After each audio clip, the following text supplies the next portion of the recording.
Okay. Okay. Hey David, so this is the feeding syringe right here. It's marked off in 1 and 2 ounce amounts, so we'll try to keep his feedings pretty small and frequent, so about 1 ounce at a time. And then this is the feeding tube, this long rubber catheter. It has 2 holes in the end. So just when you clean it out, make sure both holes are nice and clean. Clean everything up with hot soapy water and let it air dry between uses, just like you would a baby bottle. You're gonna be putting this down through his mouth and into his esophagus, and I'll tell you how to absolutely know you're in the esophagus where you want to be and not in the airway. But since these are 2 pieces, just keep in mind you don't want this to become detached and then the Crea to swallow it, then it's gone. So, but these grip very tightly. When you get it on there tight, I mean, it is hard to get off. You have to like really twist it up here at the base to get it loose. I'll get it off. But anyways, make sure the connection is nice and tight. And truthfully, what I tend to do is I just get it on there nice and tight, and then I draw the milk up through the end. Like I'll put this down into the baby bottle and then use this syringe to pull milk up into there.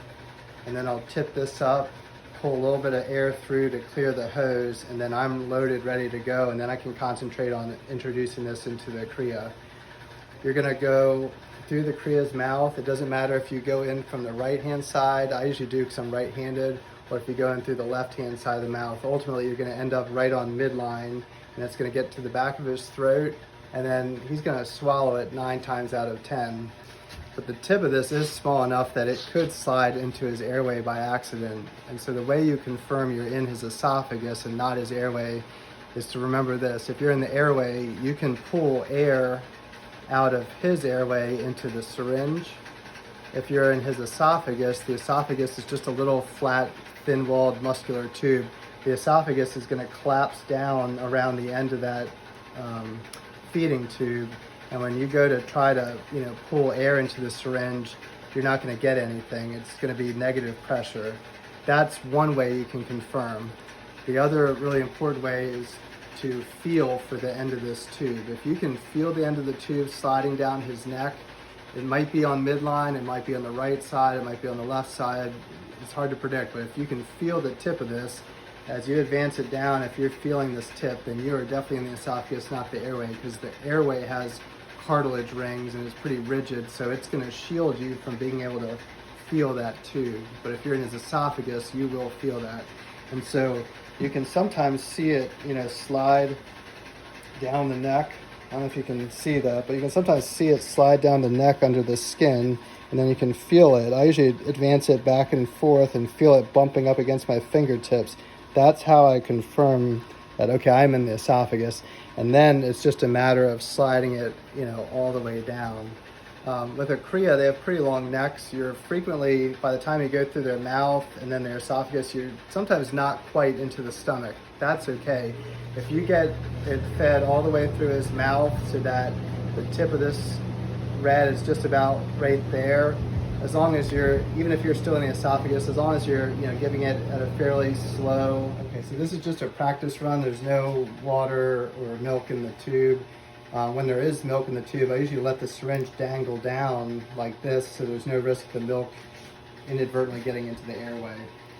So I'm just gonna hold him like this. I have my arm behind his head so he can't back his head up, and I have his chin supported. I'm just going in between his lips to the back of his throat. He starts chewing, that's normal, and I start to feed it. So I'm in his esophagus right now, but I need to confirm that. So the first way to check is to feel for it. Right there on his neck. Oh, Yeah, yep, I can feel it right there on my fingertip. It's sort of subtle, but when you feel it, it's unmistakable. So I know I'm in there, but my second way of checking is to pull back, and I'm not getting any air into the feeding syringe at all. So now I can just slide it down to about right there, and if there was milk in there, I could feed him over about 10 seconds or so. And then when you're done, you just pull it out in one smooth motion. So this is nice and tightly attached now. And you can just put your clean syringe into the milk and pull up what you intend to feed. I'm going to go ahead and give him 1.5 ounces. So that's 45 mLs. And then I'm going to tip it up and pull back some more so that the line is clean, it's clear of any milk, so that if we do get the feeding tube into the wrong opening, into the airway, it's not going to drip milk into his airway. And now we're going to feed him. He says, whoa, here he comes again.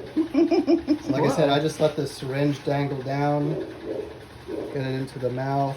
I know, buddy. He swallowed it, and I'm confirming that I feel the tube. I feel it. I'm pulling back. I'm not getting any air. Now I'm advancing it all the way down. And now I'm just going to give it nice and slow. One pretty reliable indication that it's in their esophagus is the chewing. So that's normal for them to chew when it's in their esophagus. If it is accidentally in their airway when you pass the feeding tube, they'll usually sputter and cough, but not always. It depends on how weak the cria is. I suspect that for him, it probably would cause him to cough and act, uncomfortable because it's in his airway. Good boy.